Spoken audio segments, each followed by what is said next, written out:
This is Drift Off 2, where we bring you calm stories for curious minds.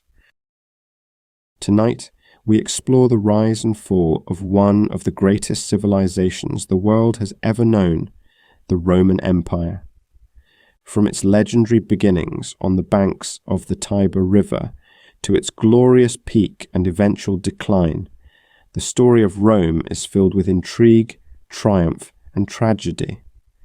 Join me as we travel back in time to witness the power struggles, military conquests, and cultural revolutions that shaped the world. Relax, unwind, and drift off as we unfold the fascinating story of Rome, its legends, its rulers, and the empire that once ruled the world.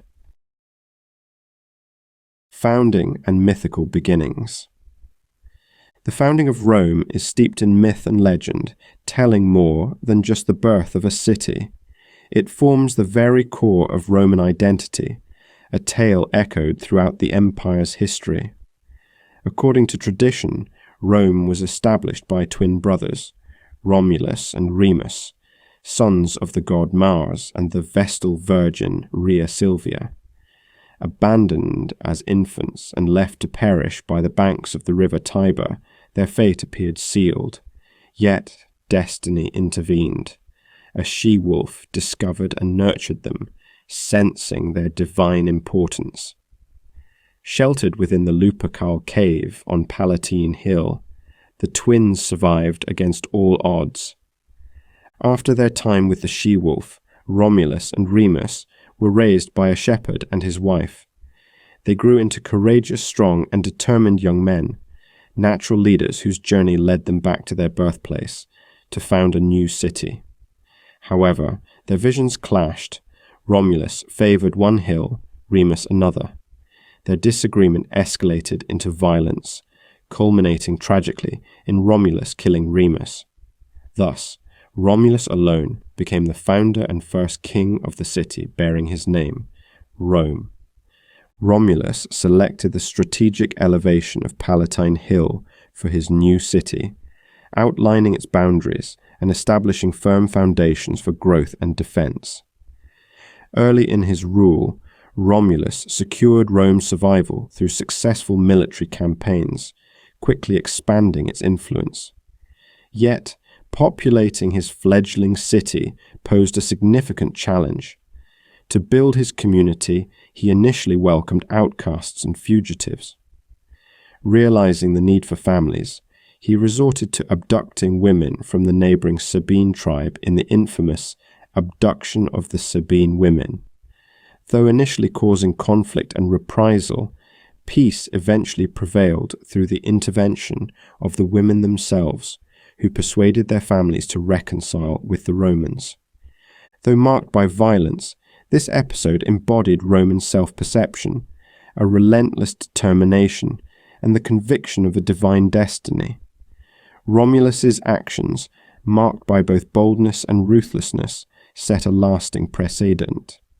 He established key political institutions, most notably the Senate, initially comprising 100 advisors, forming a foundation that would shape Rome's future governance.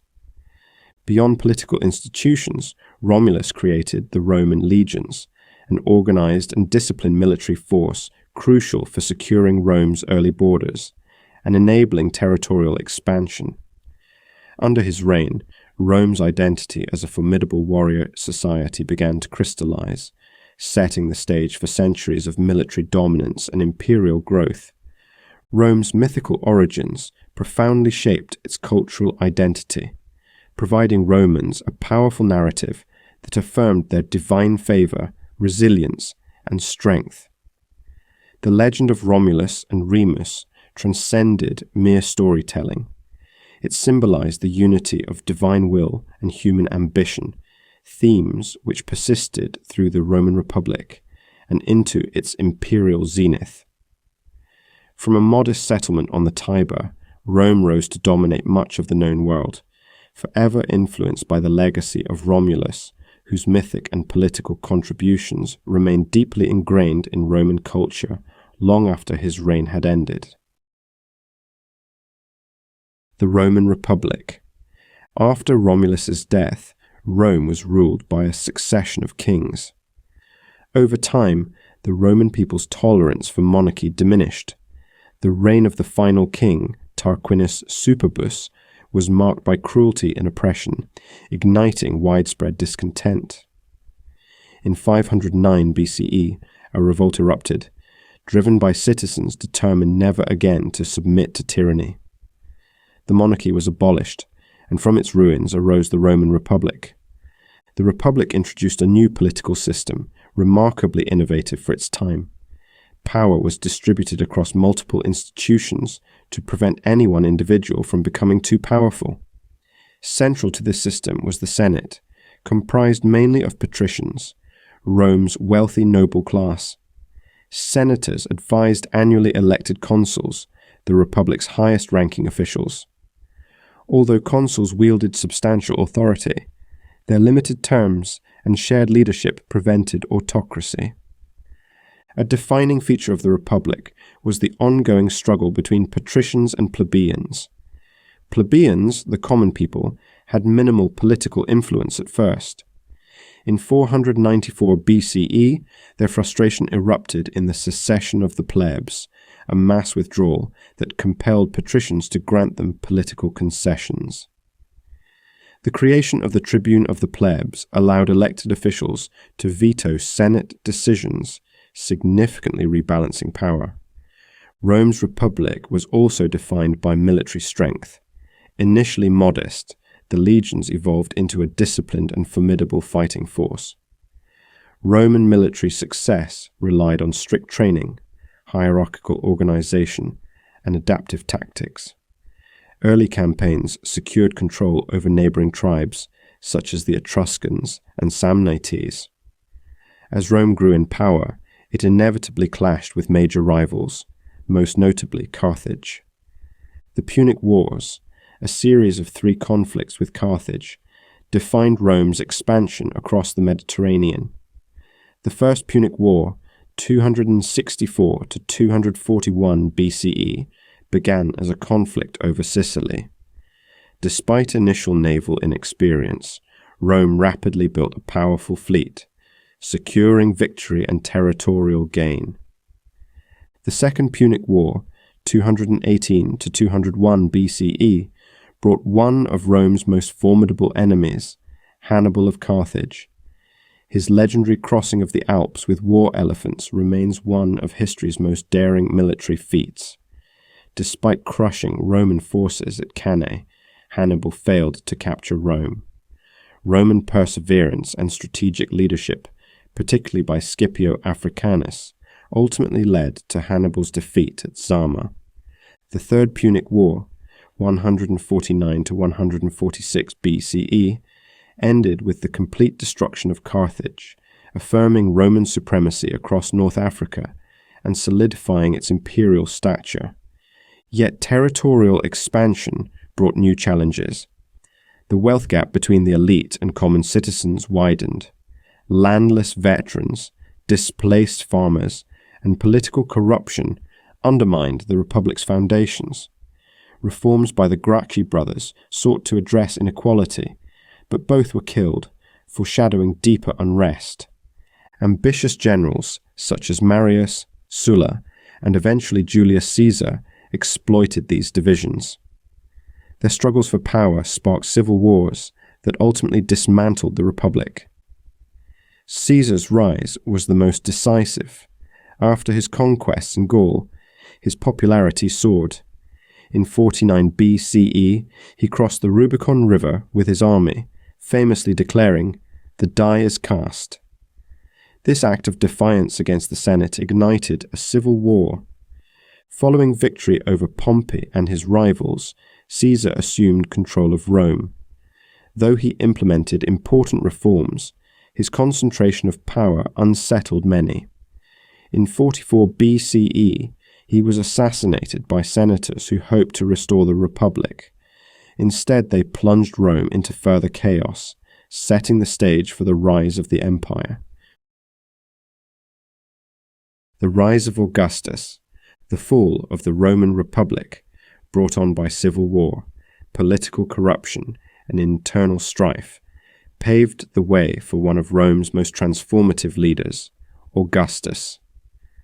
Born Gaius Octavius in 63 BCE, he was the grandnephew and adopted son of Julius Caesar. Following Caesar's assassination in 44 BCE, the 18-year-old Octavian suddenly found himself heir to Caesar's name, influence, and ambitions. What followed was a masterclass in political maneuvering and military strategy that would permanently reshape Rome. Octavian's first task was to secure his position in the chaotic aftermath of Caesar's death. Though Caesar had been beloved by many, his assassination left Rome divided. In 43 BCE, Octavian allied with Mark Antony and Lepidus to form the Second Triumvirate. Their initial mission was to avenge Caesar's murder, which they accomplished at the Battle of Philippi in 42 BCE, defeating the forces of Brutus and Cassius. Yet the triumvirate was an uneasy alliance. Tensions soon flared, particularly between Octavian and Antony. Antony's deepening association with Cleopatra, Queen of Egypt, alarmed many in Rome. Concerns grew that Antony's loyalty was shifting eastward. As political rhetoric turned to accusations of betrayal, conflict became inevitable. In 31 BCE, the struggle culminated in the naval Battle of Actium. Octavian's forces, led by his trusted general Agrippa, decisively defeated Antony and Cleopatra. The pair later took their own lives, leaving Octavian as the sole ruler of Rome. In 27 BCE, the Senate bestowed upon him the title Augustus, meaning the revered one, marking the official beginning of the Roman Empire. Augustus's brilliance lay not only in his military victories, but in his political acumen. He preserved the outward appearance of republican governance while holding absolute power. By maintaining institutions like the Senate and appointing loyalists to key positions, Augustus avoided the image of dictatorship, even as he consolidated control. His reign inaugurated the Pax Romana, a golden age of relative peace and stability across the empire. Augustus restructured the Roman military, establishing a professional standing army loyal to the emperor. He reorganized provincial administration, ensured fair taxation, and reformed legal and civic institutions. These efforts helped restore order and prosperity after years of upheaval. Augustus also transformed the city of Rome itself. "I found Rome a city of bricks and left it a city of marble," he famously claimed. His ambitious building projects included temples, public baths, forums, and monuments such as the Ara Pacis, celebrating peace and imperial power. Culturally, Augustus styled himself as a moral reformer. He enacted laws to promote marriage, penalize adultery, and encourage family life among the elite. His reforms reflected a desire to restore traditional Roman virtues and reinforce the moral fabric of society. Nonetheless, his reign was not without setbacks. In 9 CE, Roman forces suffered a devastating defeat in the Teutoburg forest, where Germanic tribes ambushed and annihilated 3 legions. This disaster ended further Roman expansion into Germania and led to a more cautious military policy along the empire's northern frontier. Despite such losses, Augustus ruled for over 4 decades, guiding Rome from chaos into an era of order and splendor. Pax Romana. The reign of Augustus marked the beginning of a remarkable era of peace and prosperity known as the Pax Romana, or Roman peace.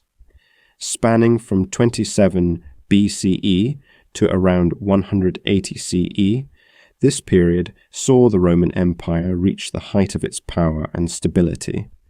From the windswept shores of Britain to the deserts of Egypt, and from the hills of Hispania to the rivers of Mesopotamia, the benefits of Roman rule were felt across the Mediterranean world. At the heart of the Pax Romana was Augustus's success in ending decades of civil war. The chaos that had fractured the Roman Republic was replaced with a new, more stable political order.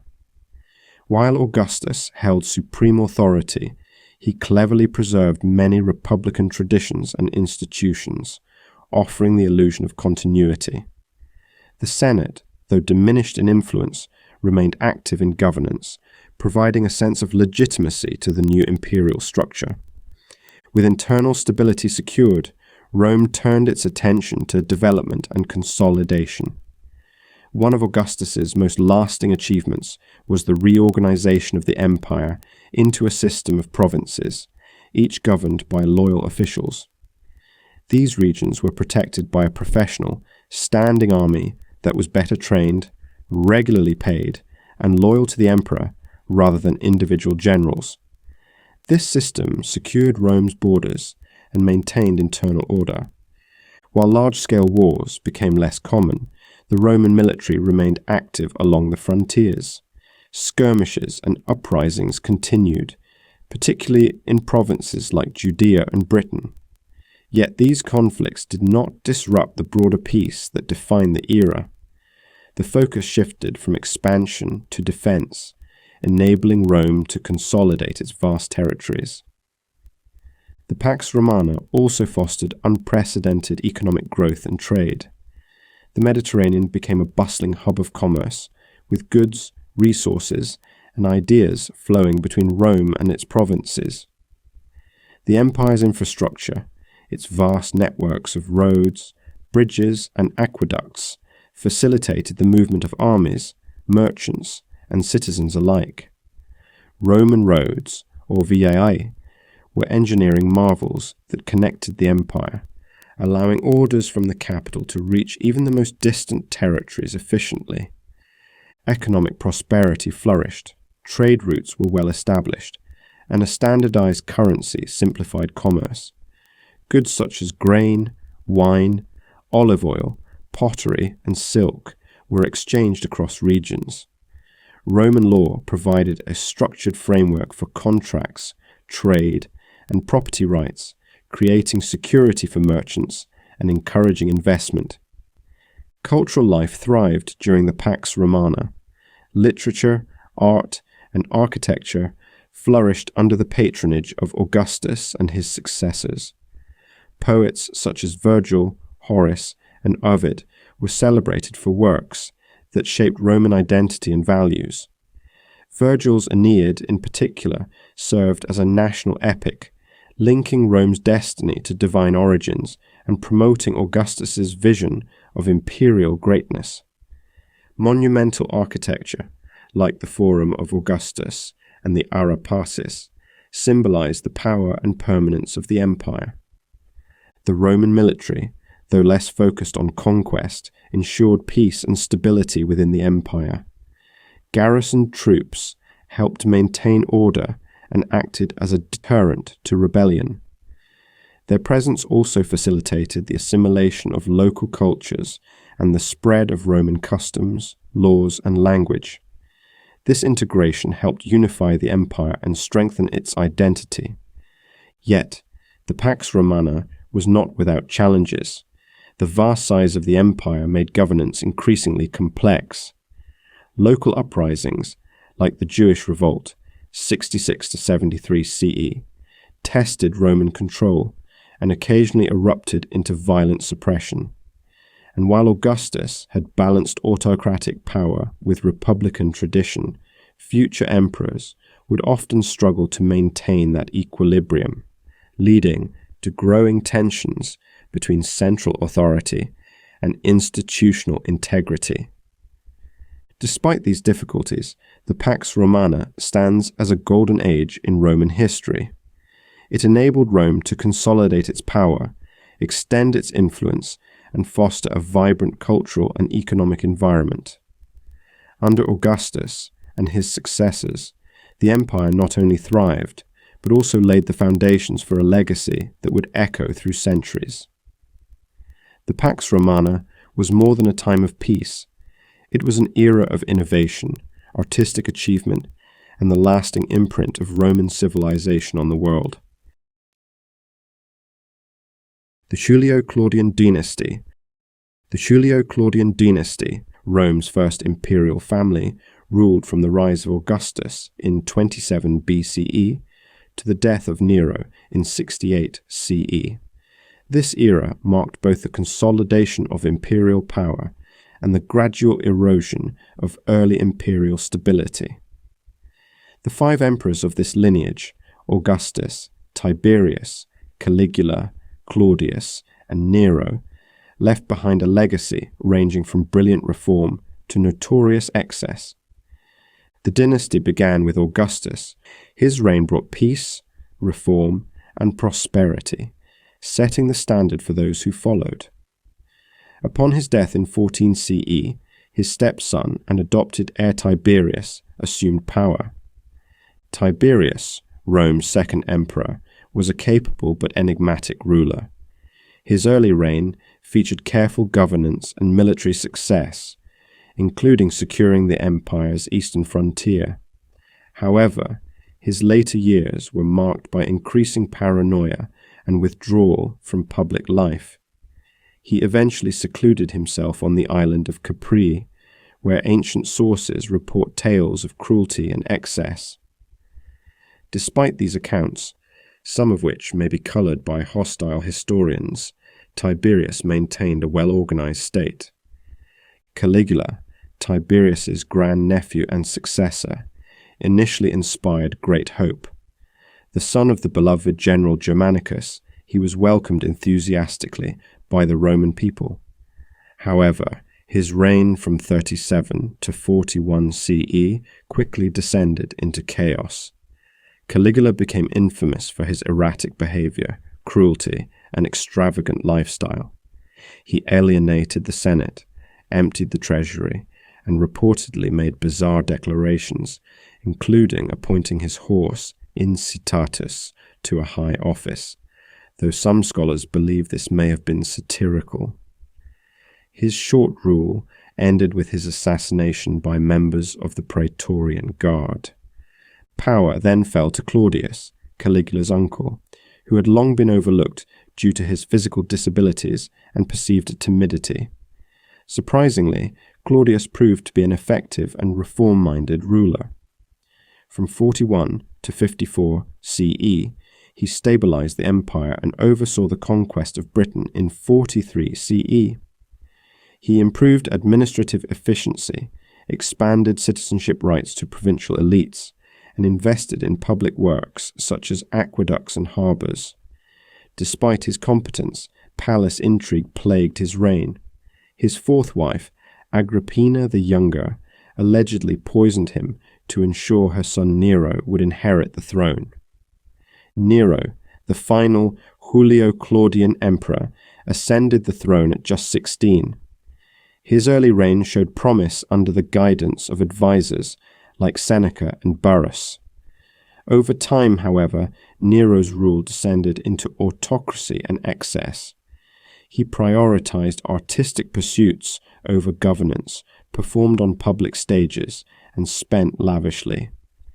His reign was marked by political purges, including the suspected murders of his mother and wife.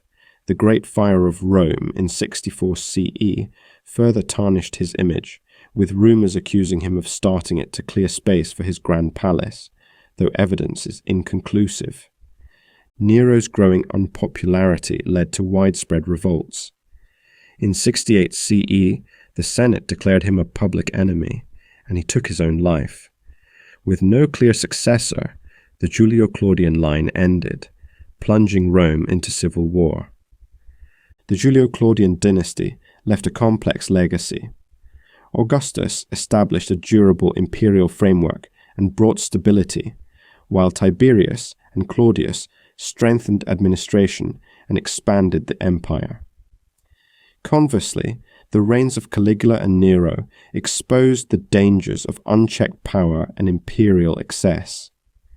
The dynasty's end ushered in the turbulent year of the 4 emperors, setting the stage for a new ruling house and a different vision of imperial leadership. Roman military. The Roman military was a cornerstone of the empire's power, renowned for its discipline, organization, and effectiveness in both conquest and control. More than just a fighting force, it was a defining institution that shaped Roman politics, culture, and society. Through superior tactics, innovative strategies, and engineering prowess, the Roman legions played a pivotal role in expanding and maintaining the vast territories of Rome. At the core of this military machine was the legion, a powerful unit typically consisting of 4,500 to 6,000 soldiers. Each legion was divided into 10 cohorts, which were further broken down into centuries of around 80 men, led by centurions. This hierarchical yet flexible structure enabled Roman forces to adapt to a variety of battlefield conditions and execute complex maneuvers with remarkable efficiency. The Roman legionary was a highly trained and well-equipped soldier. Standard gear included the gladius, a short stabbing sword, the pilum, a heavy throwing spear, and the scutum, a large rectangular shield. These weapons were designed for close-quarters combat and tactical effectiveness. In addition, soldiers carried a dagger, pugio, and wore protective armor, which evolved over time from chainmail to segmented plate. The combination of weaponry, armor, and rigorous training made the Roman soldier one of the most formidable in the ancient world. Training and discipline were fundamental to Roman military success. Legionaries drilled constantly in formation tactics, long-distance marching, and fortification construction. One of the most iconic Roman formations was the testudo, or tortoise, where soldiers aligned their shields overhead and in front to form a nearly impenetrable barrier. This formation was particularly effective during sieges, but was rarely used in open battle due to its slow movement and vulnerability to flanking. Beyond the battlefield, Roman soldiers were engineers and builders. The military was responsible for constructing roads, viae, forts, and bridges that helped unify the empire. These roads, durable and efficient, facilitated not only troop movement, but also commerce, communication, and cultural exchange throughout Rome's vast domains. Military infrastructure helped integrate new territories and reinforced Roman presence long after conquests had ended. Leadership was another key strength. Roman generals were often strategic innovators and charismatic leaders. Julius Caesar, perhaps the most famous, expanded Rome's territory through his brilliant campaigns in Gaul. His use of speed, surprise, and psychological warfare, along with engineering feats such as rapid bridge construction, showcased the flexibility and might of Roman arms and paved his path to political dominance. The Roman military also ensured peace and stability within the empire. As Rome expanded, it faced constant threats from rival powers and rebellious provinces. Legionary garrisons established in conquered territories acted as both a deterrent and a means of assimilation. Local populations were often granted Roman citizenship over time, helping foster unity and loyalty to the empire. Despite its strengths, the Roman military faced increasing challenges as the empire grew. The vastness of Roman territory made defending its borders difficult, especially along the Rhine and Danube frontiers. The shocking defeat at the Battle of the Teutoburg Forest in 9 CE, where 3 legions were annihilated by Germanic tribes, marked a turning point and underscored the limits of Roman expansion. By the 3rd century CE, the empire entered a period of crisis. Reforms were necessary to counter external invasions and internal instability. Emperors like Diocletian and Constantine restructured the military, creating more mobile and specialized units. However, increasing reliance on foreign mercenaries gradually undermined cohesion and loyalty. By the 5th century, the Western Roman Empire's military had weakened significantly, and repeated barbarian invasions hastened its collapse. Nonetheless, the legacy of the Roman military endured. Its organizational principles, engineering accomplishments, and tactical doctrines influenced countless armies throughout history. Roman warfare remains a subject of study in modern military institutions, a testament to its lasting significance. The Roman army, with its blend of discipline, innovation, and resilience, remains one of the most remarkable military forces the world has ever seen. The crisis of the 3rd century. Following centuries of relative peace and prosperity under Augustus and his successors, the Roman Empire entered a period of profound upheaval in the 3rd century CE, known as the crisis of the 3rd century, 235 to 284 CE. This era was defined by relentless political chaos, economic collapse, civil war, and external invasions. It marked one of the gravest threats to the empire's existence.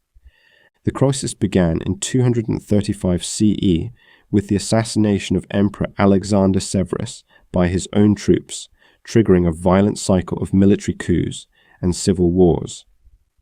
In this unstable climate, emperors were often installed by their legions rather than through legal succession. These so-called barracks emperors, military commanders who seized power, rose and fell with astonishing speed.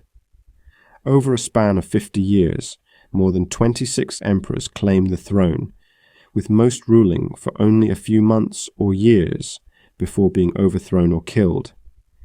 This rapid turnover in leadership destabilized the empire and left it vulnerable to both internal fragmentation and external assault. In the West, constant pressure from Germanic tribes strained military resources. In the East, the Sasanian Empire posed a serious threat to Roman holdings in Mesopotamia. Meanwhile, along the northern frontier, invasions by the Goths, Vandals, and other barbarian groups grew increasingly frequent and destructive. Simultaneously, the empire's economy entered a state of decline. Endless warfare drained the treasury, while emperors attempted to fund their armies by debasing the currency, reducing the silver content of coins. This led to rampant inflation and a loss of public confidence in the Roman monetary system. Prices soared, tax revenues dwindled, and local administration began to break down, weakening Rome's grip on its provinces. The political disintegration reached a peak in the mid-3rd century, when the empire effectively fractured into 3 competing states. The Gallic Empire, comprising Gaul, Britain, and parts of Hispania, broke away in the west. In the east, the Palmyrene Empire, led by the formidable Queen Zenobia, asserted independence and even captured Egypt. The central Roman government, based in Italy, struggled to assert control, with its authority rapidly eroding. Yet, amid the chaos, a few strong leaders emerged. One of the most effective was Emperor Aurelian, reigned 270 to 275 CE, who launched a series of military campaigns to reunify the fractured empire. He defeated the Palmyrene Empire, restored Egypt to Roman control, and crushed threats from Germanic tribes. His construction of the Aurelian walls around Rome symbolized a renewed focus on defending the imperial heartland. Aurelian's reign marked the beginning of the empire's slow recovery. The true turning point came with the rise of Diocletian in 284 CE. Recognizing the impossibility of ruling such a vast empire alone, Diocletian introduced a bold restructuring of imperial governance known as the Tetrarchy.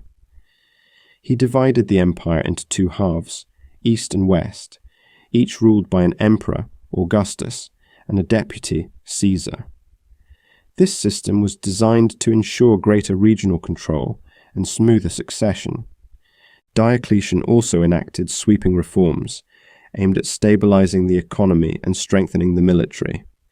He introduced new, more stable coinage, attempted to curb inflation through price controls, and reorganized the military into smaller, more mobile units better suited to frontier defense. His administrative reforms expanded the imperial bureaucracy and helped improve provincial governance. Though Diocletian's solutions were not permanent, they arrested the empire's downward spiral and laid the groundwork for continued survival. The crisis of the 3rd century left the Roman Empire permanently altered. While it emerged intact, its centralized power, unified identity, and economic strength were significantly weakened. The crisis exposed the vulnerabilities of empire and foreshadowed the transformations still to come. Constantine and the rise of Christianity. The aftermath of the crisis of the 3rd century left the Roman Empire weakened and in need of sweeping reform. While the empire had survived external invasions and internal chaos, it was clear that its traditional structures were no longer sufficient. The man who would reshape both the Roman political system and its cultural and religious identity was Emperor Constantine. Born in 272 CE to the Roman general Constantius Chlorus and his wife Helena, Constantine came of age during one of the most turbulent periods in Roman history. When his father died in 306 CE, Constantine was declared emperor by his troops in Britain.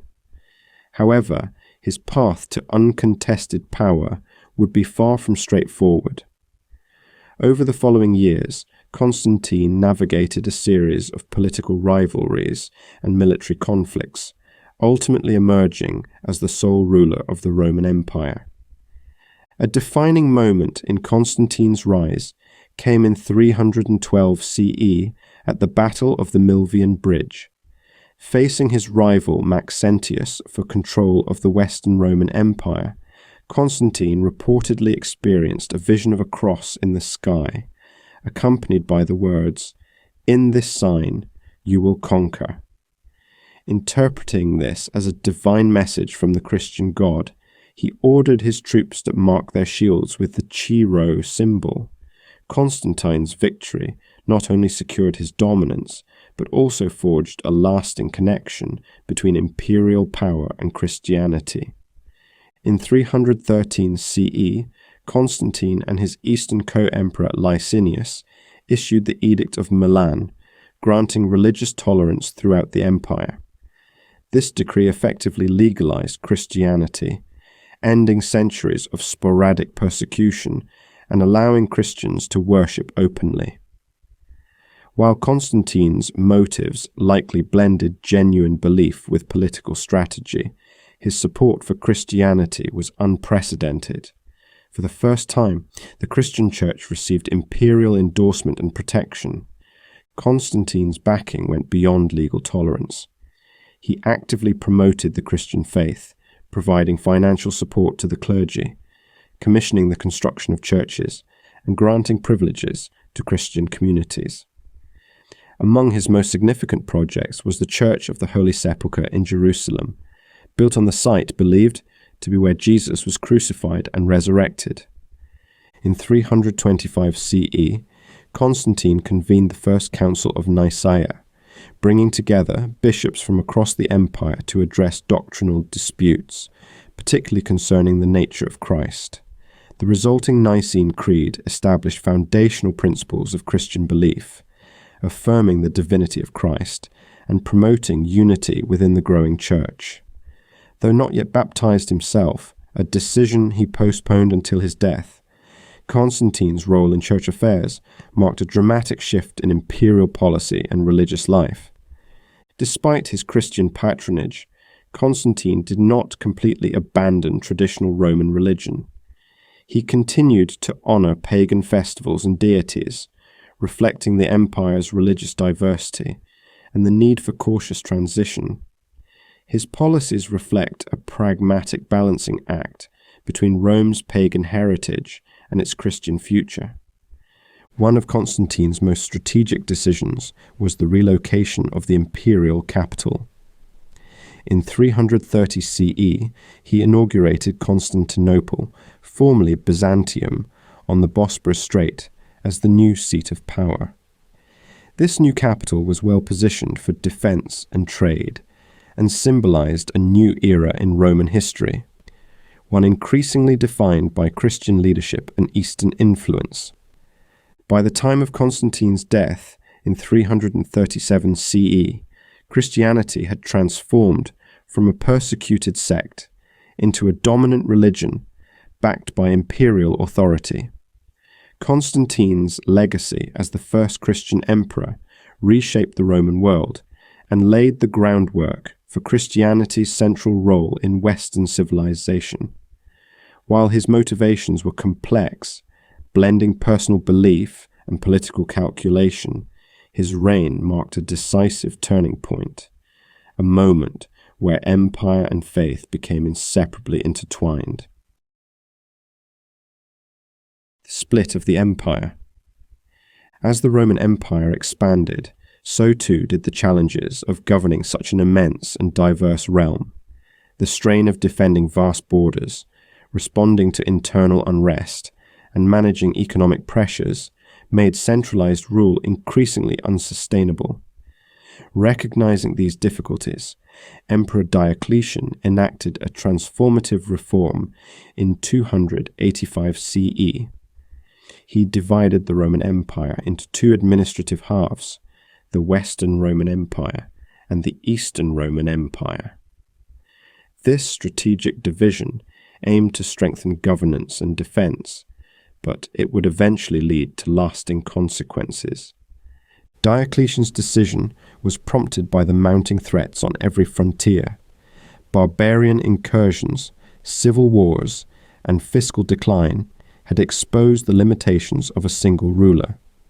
By splitting the empire, Diocletian hoped to streamline administration and improve military response. He retained control of the more prosperous and strategically located eastern half, while appointing his trusted colleague Maximian as emperor of the western half. To further secure stability, Diocletian introduced the Tetrarchy, a system of rule by 4 emperors.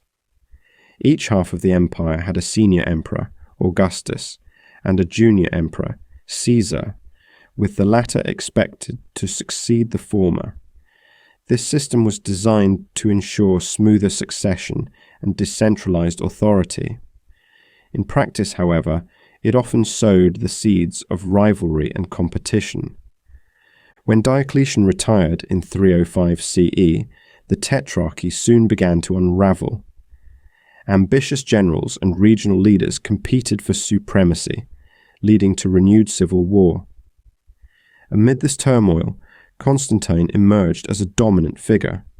After a series of decisive victories, he consolidated control of both East and West by 324 CE, temporarily reunifying the empire under his sole rule and ending the Tetrarchic experiment. Although Constantine restored unity, the divide between East and West proved enduring. In 330 CE, he founded a new imperial capital in Byzantium, renaming it Constantinople.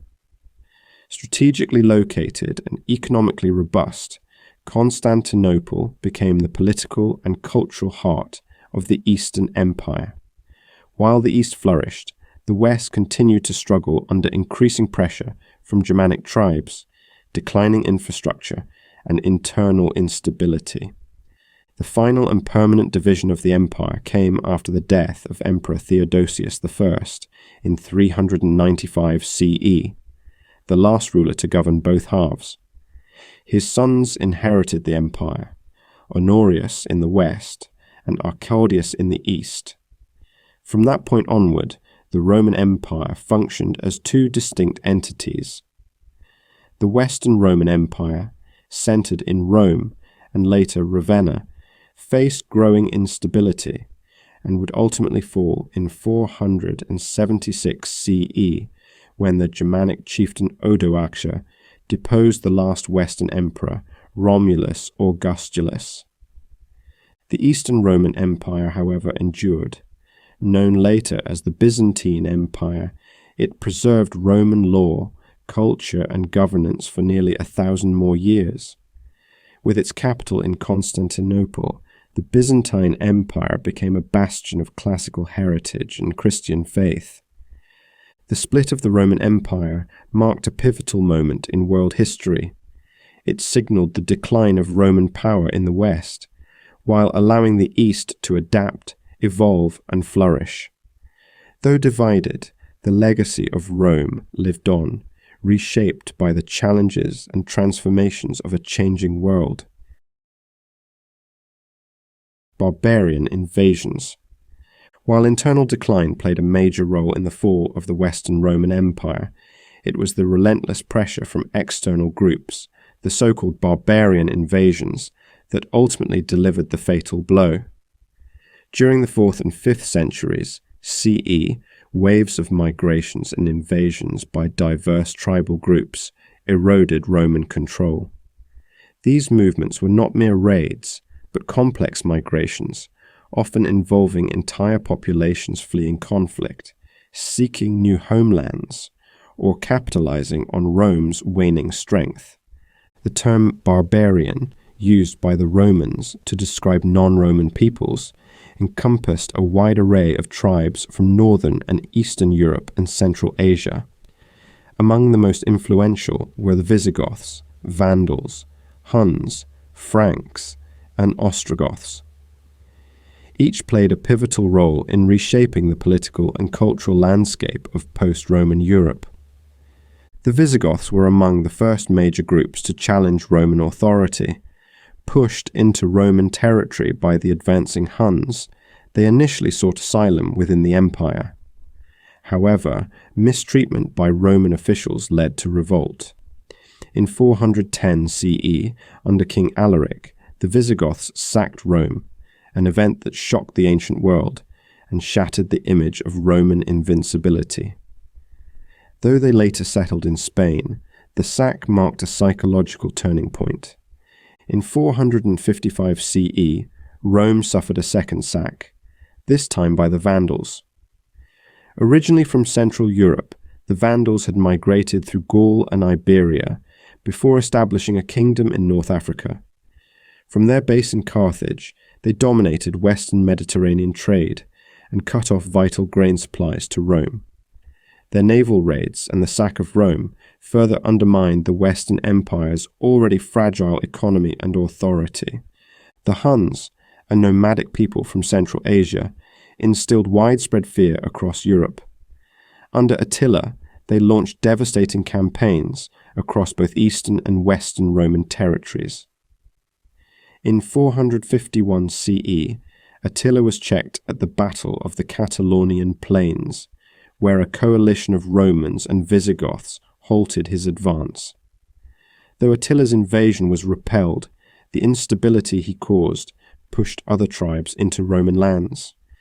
This period of upheaval, often referred to as the migration period or Völkerwanderung, saw various tribes enter Roman territory, some as allies, others as conquerors. The Ostrogoths, Franks, Lombards, and others eventually established kingdoms in the remnants of the Western Empire. These groups adapted Roman institutions, laws, and Christianity, forging the foundation of medieval Europe. While the Western Roman Empire succumbed to these pressures, the Eastern Roman Empire fared better. With stronger fortifications, greater wealth, and more effective diplomacy, the East managed to survive the barbarian tide. Under Emperor Justinian I in the 6th century, the Byzantines even attempted to reclaim parts of the lost West, temporarily regaining territories in Italy, North Africa, and Spain. However, these gains were short-lived. The final blow to the Western Roman Empire came in 476 CE, when the Germanic commander Odoacer deposed Romulus Augustulus, the last Western emperor. Rather than appointing a successor, Odoacer sent the imperial regalia to Constantinople, symbolically ending the Western Empire. Despite the political collapse, Rome's cultural legacy endured. The barbarian kingdoms absorbed Roman traditions, law and religion. Latin remained the language of administration and learning, and Christianity, now firmly rooted, continued to shape spiritual life. In the East, the Byzantine Empire preserved Roman governance, law, and culture for centuries to come. The barbarian invasions brought an end to Roman political dominance in the West, but they did not erase Rome's influence.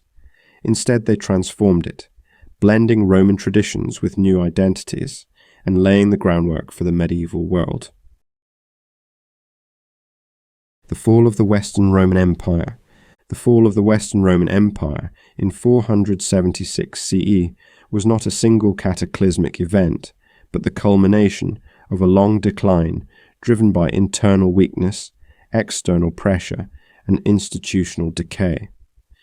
By the 5th century CE, the Western Empire was a shadow of its former self, plagued by economic hardship, political instability, and military dependency on foreign mercenaries. As the empire weakened, its emperors grew increasingly reliant on barbarian leaders and their troops for protection. These alliances, while temporarily useful, gradually eroded Roman authority.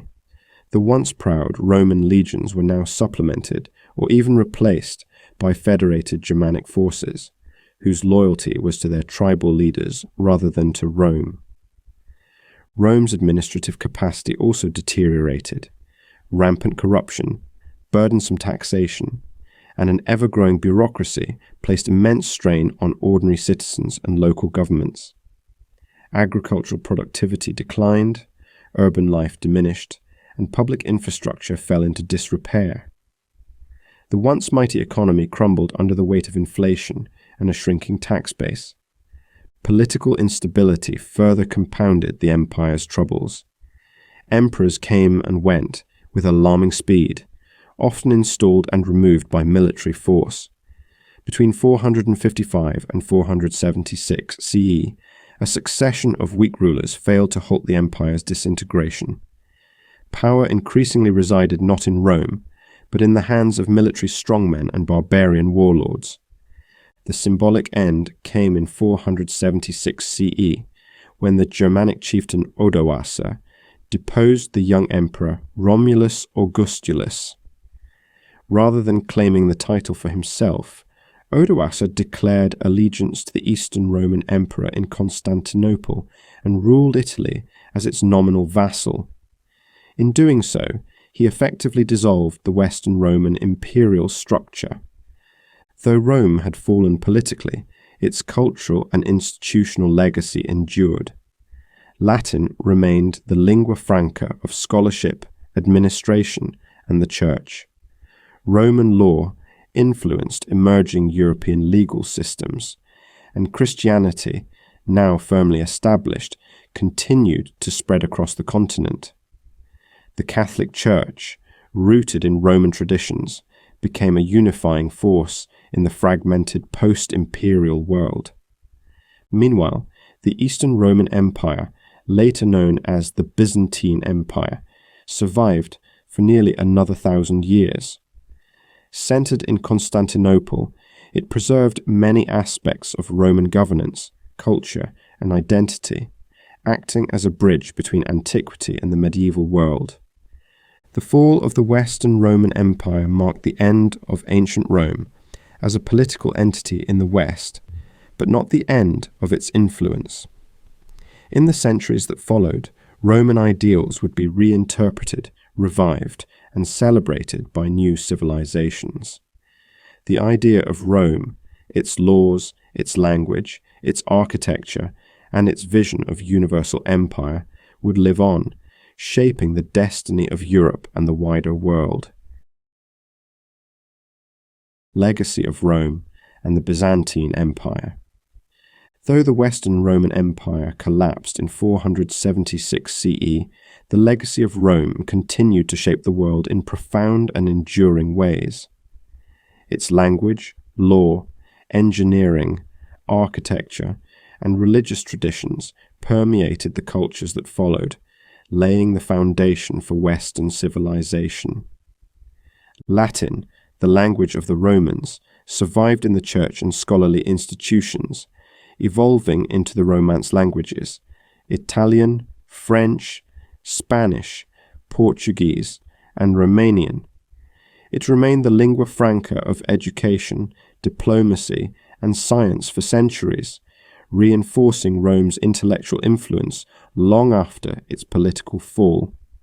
Roman law provided the bedrock for many modern legal systems. The principles of Roman jurisprudence, such as equality before the law, legal contracts, and rights of the individual, were preserved and studied throughout the Middle Ages and Renaissance. The Corpus Juris Civilis, compiled under Emperor Justinian I in the 6th century, became a foundational text in European legal thought. The physical legacy of Rome also endured. Roman roads, aqueducts, amphitheatres, and temples, many still standing, testify to the engineering brilliance of the ancient empire. Their durability and design influenced infrastructure and urban planning in the centuries that followed. Roman arches, domes, and concrete construction techniques continue to inspire architects around the world. Culturally, Rome's embrace of Christianity had perhaps the most far-reaching consequences. From a persecuted sect, Christianity became the empire's official religion, deeply entwining the church with the state. After the fall of the Western Empire, the Catholic Church inherited much of Rome's authority and structure. The Pope, seated in Rome, emerged as a spiritual leader for Western Europe, reinforcing the city's central role in religious life. Meanwhile, in the East, the Byzantine Empire carried on the Roman legacy for nearly 1,000 years. With its capital in Constantinople, the Byzantines preserved Roman law, classical knowledge, and imperial traditions. The empire acted as a cultural and economic bridge between East and West, influencing Slavic and Islamic civilizations while defending Europe from Eastern invasions. Under leaders like Justinian I, the Byzantine Empire reconquered parts of the former Western Empire and initiated a golden age of art, architecture, and legal reform. The Hagia Sophia, built during his reign, remains one of the most iconic structures in architectural history. Byzantine scholars played a key role in preserving ancient Greek and Roman texts, many of which would later be reintroduced to Western Europe during the Renaissance. Their efforts ensured that the intellectual heritage of antiquity survived the turbulence of the Middle Ages. The Byzantine Empire ultimately fell in 1453, when Constantinople was conquered by the Ottoman Turks. Yet, even in its end, it passed on the torch of Roman civilization. The Eastern Orthodox Church, Eastern Roman laws, and Byzantine art continued to shape the cultural identities of nations such as Russia, Greece, and the Balkans. In sum, the fall of Rome was not the end of its story.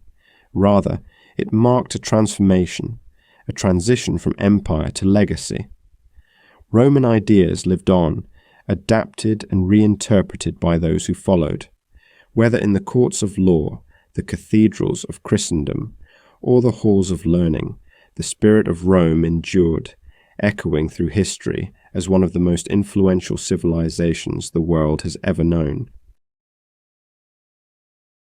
Thank you for joining me on this peaceful journey through the rise and fall of the Roman Empire. I hope you found this story both relaxing and insightful as we explored the history of one of the world's most fascinating civilizations. If you enjoyed this video, don't forget to like, subscribe, and share with anyone who loves history or needs a moment to unwind. And as always, feel free to leave your thoughts or questions in the comments below. Take a deep breath, let your mind drift, and let the stories of the past continue to guide you into restful sleep.